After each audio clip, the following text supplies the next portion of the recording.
Hi,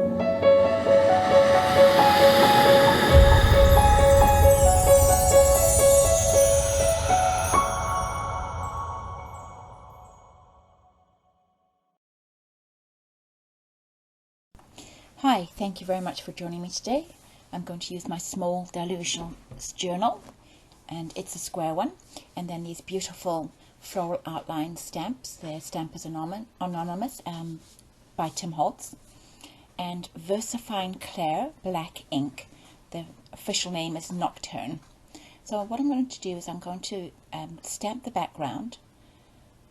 About 3/4 between the two pages, about 3/4 of the background will be stamped, but I'm doing this pushed back technique. I don't know if it's got a name, but I just had this idea in my mind that this is what I wanted to do.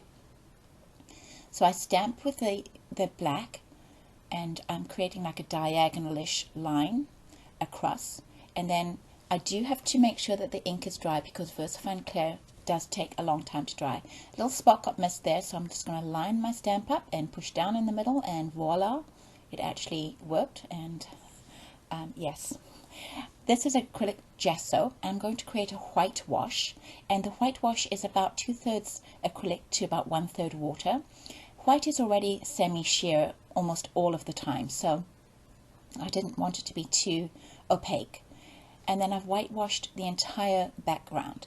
Once that is dry, I go in with a second layer of stamping using the exact same stamps. I'm kind of wanting to create that shabby chic, vintagey feel background.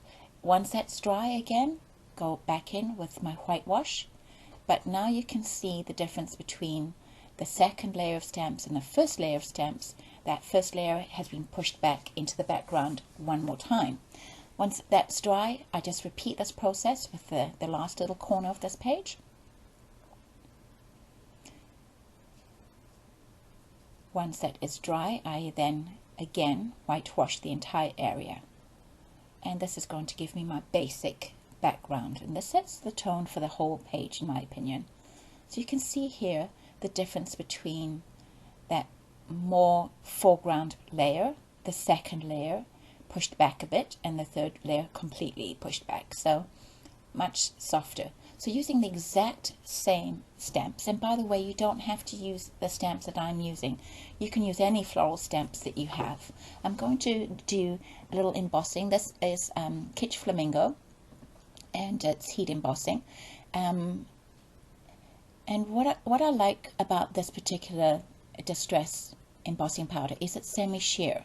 It also is quite shiny when it's dry, so it's going to give me a little bit of sparkle on the page when just where I want it, and not be too glittery, too sparkly. It's not like the look that I'm really going for. You can see how beautiful those stamps are. They work beautifully for this particular style. You can see when dry a little bit shine there, and the color has really pushed back because it is a semi-sheer, right? So I'm going to use Victorian Velvet. This is the Distress ink re-inkers, and I've mixed them with water into a water bottle. I'm first going to spray just onto the flowers and let the color absorb a little bit more into the paper there. So I'm going to create like a little dimension, a bit darker here, and then just smudging the color with my fingers over the entire area where I'll be doing a heart cutout.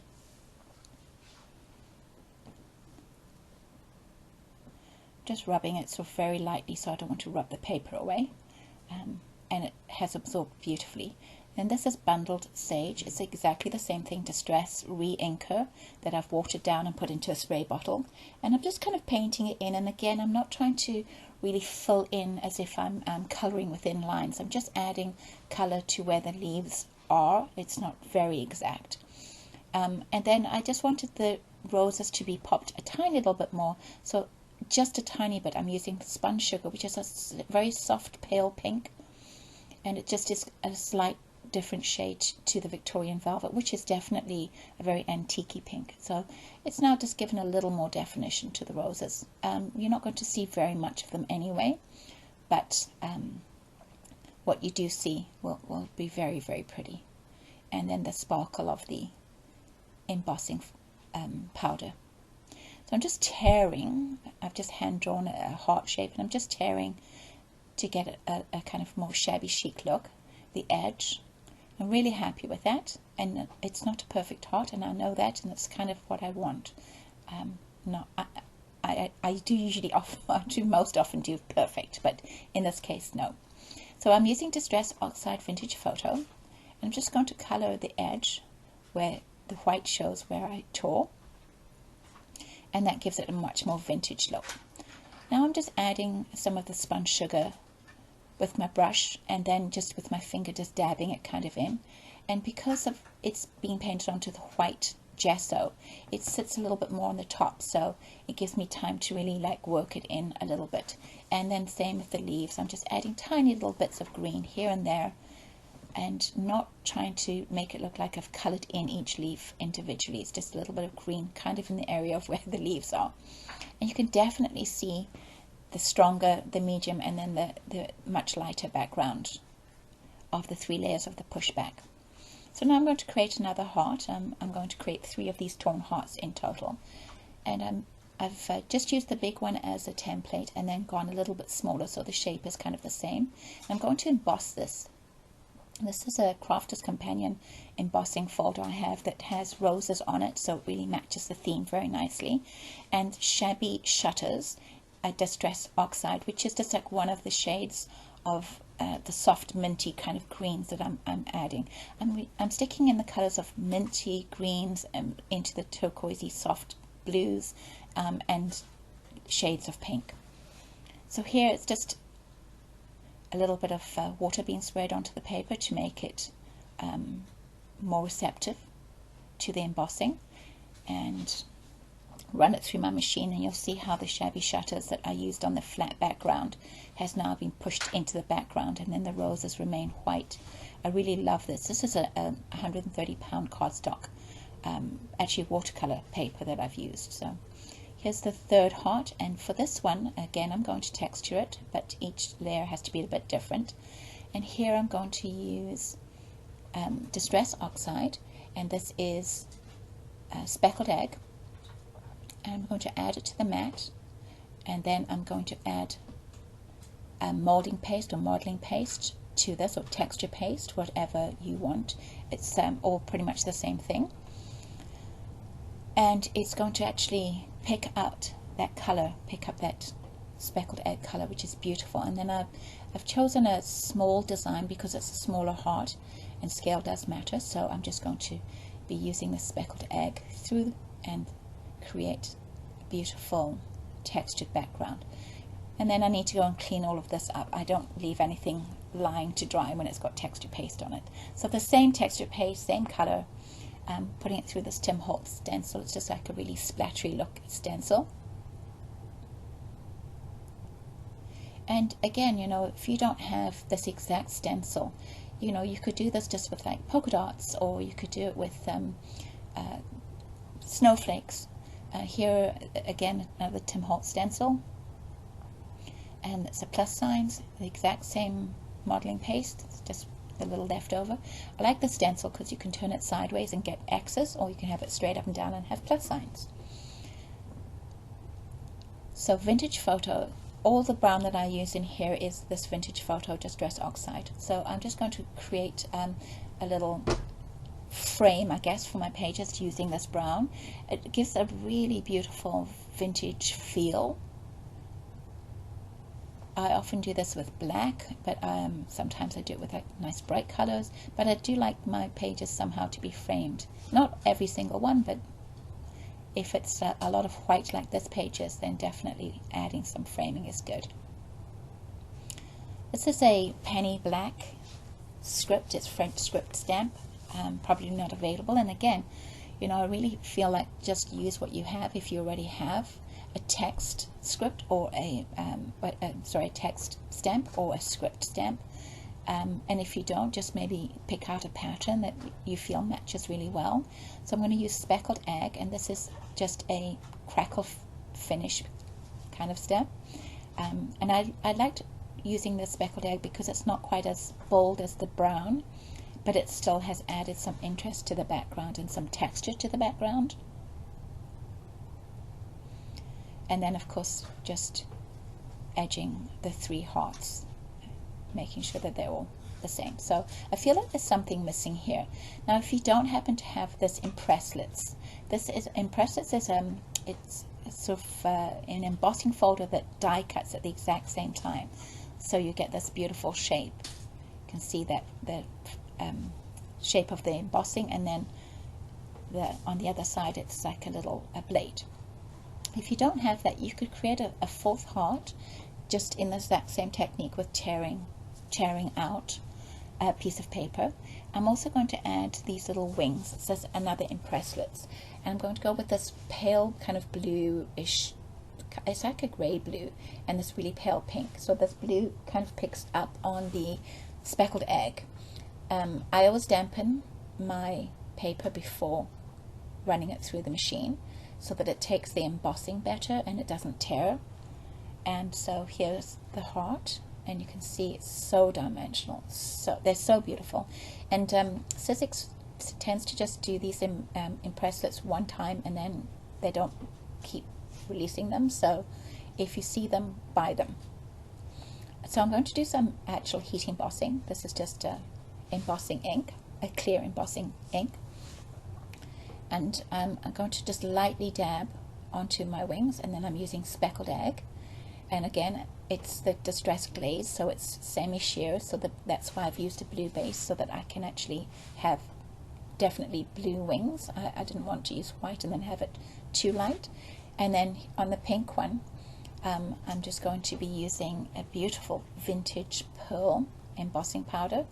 So just embossing the center, and then the little flowers that are on the outside edge. And I want the space between the flowers and the heart to remain unembossed so that I can add color in there. So I have to be very delicate with this, and I'm showing this in real time because it's still paper, and if I'm really dabbing heavily onto this, I'm going to destroy the shape of this little 3D heart, and I don't want to do that. So this is a Ranger's vintage pearl. Beautiful. It's just really beautiful. I don't think you can really see it clearly enough on here. So just heat embossing. And then I decided that I wanted a little bit more embossing on the outside flowers. So I've just gone in. Once I've embossed this the first time, it's definitely stronger, and I can dab on it a bit heavier. Because the embossing powder, it's really melted plastic in it, so it makes your impresslet a little stronger, or actually quite a lot stronger. So I'll just show that to you so you can see the pearlized look. It's really, really pretty. And I'm going to use distress crayons. I love these new mica crayons. I got a bunch of them from my husband for Christmas, along with many other things. Winterberry. He knows my heart is in crafting, so he buys me craft stuff. He's a good husband. I have to keep him. So I've just added this into that little area that I was saying between the heart and the flowers to give it a little punch up, and it's really pretty. And you can't see the sparkle here, but it is actually sparkly. And then vintage photo, of course, just picking up on the browns that I've already used onto the wings. A little bit of water again on my finger, rubbing that in quite well, and making sure I get all the in-between spaces that are not embossed. And it just really gives it a vintage look. It almost looks like ceramics. It's really pretty. It's really, really pretty. But again, if you have like a wing stamp, you can do a stamp and then color it, and not have these, if you don't have these impresslet wings. So there are definitely options. These are just ideas. I mean, I'm not like, oh, create this exact page. But these are just hopefully things to inspire you. You know, same with the embossing folders. You might want to use a completely different pattern to roses, and I think that you must do what your heart tells you to do. And so I just used a little bit of dry as clear glue. It's my go-to glue. It's very much like collage glue, which I just don't have. So I've been using this one for a lot of years now. And I'm going to stick the heart down with the same black tape. This black tape, by the way, it's a double-sided tape that's a foam tape, but it's not thick like a lot of the foam tapes are. So when you're working in a journal, sometimes what happens is it puffs up your piece so much that, you know, you end up with one of those journal books that never actually closes. It's almost permanently open. And boy, I have a few like that. So I found this black tape and I really, really like it. It works well, it sticks well, but again, it's not so puffy. It just gives me a little bit of dimension. And in this case, my hearts are just ever so slightly away from each other, but it's not really so thick that I'm not going to be able to close this book after doing this one page. So add that onto the page and you can see how cohesive all the colors are. It looks really, really pretty. But of course, the left hand side is blank and I have to do something. So I'm using these beautiful, absolutely exquisite, very detailed dies by Holtz and Sizzix. They are called crochet. And I'm going to use two that are the same design but different scales. And I decided I have to use this butterfly. It's an impressed butterfly, and then just the number 14. So I'll cut these two strips of paper, and these dies cut continuously, so you don't have to cut two pieces and glue them together. I've done one in blue and one in white, and the blue is that sort of speckled egg blue, just picking up on those colors. And then I've just edged the outside edge with the vintage photo. Just glue those two pieces down and trim them to the size of the page. And then I just flip up the corners because it's 3D and I just want to emphasize that, of course. And then I'm just going to use these beautiful Holtz. Yes, I'm a Holtz fan. Holtz washi tapes to just pick up some of the browns and the blues. So this little one with moths, it's got the vintage photo kind of coloring in it, and this has got like those blues and grays and soft colors in a little pattern. And then this one here is like a sparkly silver, which didn't stick down very well for some reason, so I had to glue it down and then just trim off the edges. So the page is almost finished, and I decided I definitely need, before I add my butterfly, another stripe. So this is a 100% silk and a little bit of suquang tape, which is almost the exact same width, and it holds fabric down beautifully. So a little bit of picking up that sort of minty turquoisey color. I stamped with the Distress Oxide, and then I decided I wanted to pop the color up a little bit. And the great thing about the Distress Oxides, they are water reactive, and especially when they're on a background of gesso. And I'm just adding a little bit of shadowing with a watercolor pen. It's one of those markers that's got the two sides. It's got the thicker marker on one side, and then I'm of course using the fine marker just for some shadowing, and just pop the two numbers up. And then the final little piece de resistance will be this beautiful butterfly. This is one of my newer pieces. So again, using white. This is watercolor 130-pound cardstock. And I'm going to emboss it with speckled egg, Kitsch Flamingo, and what I don't show you here is that I will also be using that vintage pearl. So just embossing the outer edges using the clear embossing ink, and I'm going to do that in the speckled egg, but I have to emboss it before I add my second color, so I have to actually heat treat it. And then I'm just going to use a paintbrush and add a little bit of the embossing ink into the next little area. The paintbrush just gives me a little bit more control of where I put the ink. And then the Kitsch Flamingo, and as I said earlier, these Distress glaze embossing powders, they are sheer, so the color doesn't come out this shocking bright pink that it looks like in the video, because the background color is white. And then I just go in again with my paintbrush, again just for the control, with some of this clear ink, just picking up some of the details. I want to leave some of the paper as paper, so that again I can use that same technique of adding color with the Distress crayon.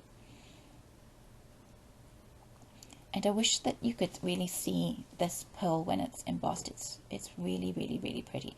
So again, you know, I've embossed the pink, and you can see how shiny that pink is before I've added the next layer, so nothing can stick to something else and get a color mix. I'm actually going with three very distinct areas of color.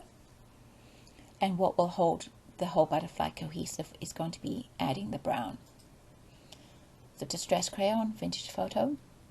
I just rub a little bit onto my craft mat, a bit of water, and then just rub it in with my finger.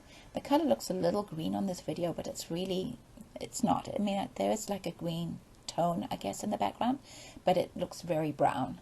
It's really pretty. So I want a little bit more distinction around the wings, so I just added a little bit of brown directly from the crayon and a tiny bit of water on my finger just to blend it.